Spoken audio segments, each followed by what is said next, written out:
Hello and welcome to video number 5. In this specific video, you're going to learn how to set up the product on JVZoo. So with that said, let's go ahead and go to jvzoo.com and I'll show you how to do just that. Alright, so now hop on over to jvzoo.com. And before you log in, you need to think, okay, I've looked through the product vendor checklist, I have my files ready, and I'm going to sell a one-time product. It's not going to be a recurring monthly product, so there's no need for a trial offer and this and that. Once you understand exactly what you want to do, now it's time to log in. So click on login, and if you haven't created an account yet, go ahead and create an account.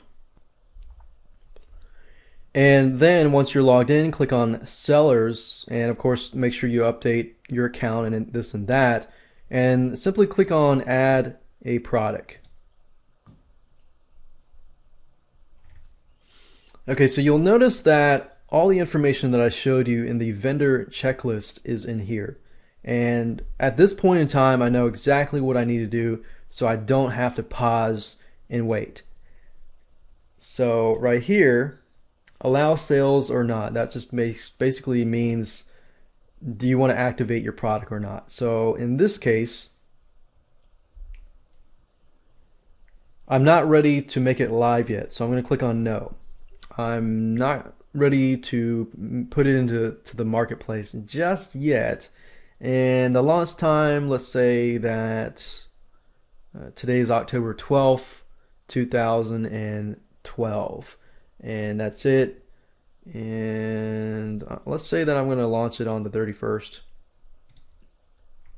So we've got that there. We got product name here. I'm going to say easy. Let's see, graphics 101 video course. You got currency, you can do US dollar, Australian euro, Japanese yen, and pound. In this case, I got US dollar, product price. I'm only selling personal rights access, so it's $7.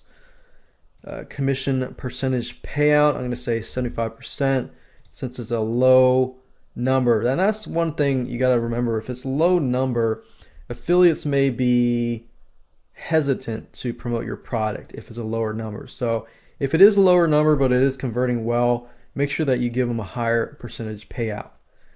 You can do subscriptions. In this case, I'm not.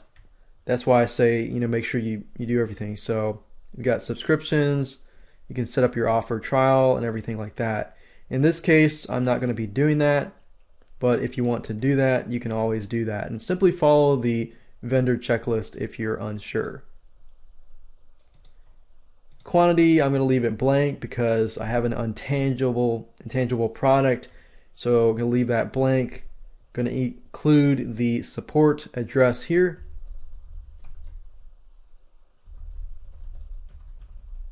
And then your support URL, whatever, it could be your help desk or ticket system.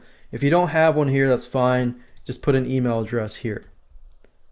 Landing page, obviously that's optional if you have a squeeze page, a pre-launch page, and so forth. If you leave this blank, this will basically default to the sales page URL here. If you enter a squeeze page, then it says send all traffic to the sales page after launch date.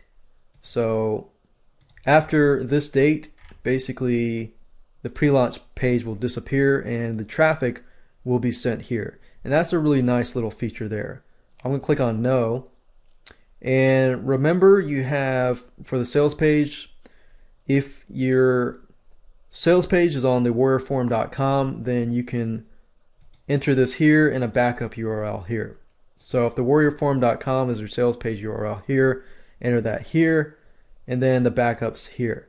But if you're like me, where you're not using the Warrior Forum, simply enter the sales page URL here. So in this case, since we have not really uploaded the files yet, that's fine, but you just need to know exactly where you want to upload the files, because when we upload the files and we've added the payment link button, we need to upload the files to this page. So in this case, I'm going to say graphics 101 at this URL. Check this out rightnow.net/graphics101, and of course you want to save that URL. Delivery method, I have a thank you page. If you want to upload it, just leave that here. You're going to be able to upload your product files on the next page. I'm going to click on thank you, and remember it's going to be in the same folder, but it's going to be this file name. So if I click on this and highlight this and just simply copy this over, what I need to do is make sure that it is under this folder here. So that's going to be my thank you page here. You can click on here to make your product eligible for the product of the day. Now this is related to affiliate program here, so I'm not going to do anything right now. No affiliates allowed currently. I'm going to talk about the affiliate program in the last video, in video number 10. Now also, if you check this JVZoo Marketplace, you can enter your description and category and subcategory and so forth. In this case, I'm not doing dime sales, but you can do dime sales if you want to. And then you can also enable second tier affiliate tracking. If you do this, this is good for JV brokers and so forth, but I'll talk more about that in the future videos. You can integrate it with an autoresponder and external program integration for advanced features. But for the basics, that's it. We're done. And we can simply click on Save Product. Okay, great. So after I clicked on the Save Product or Add Product, you can see the product here. In the next video, I'm going to show you how to get the buy buttons and add them to your sales page.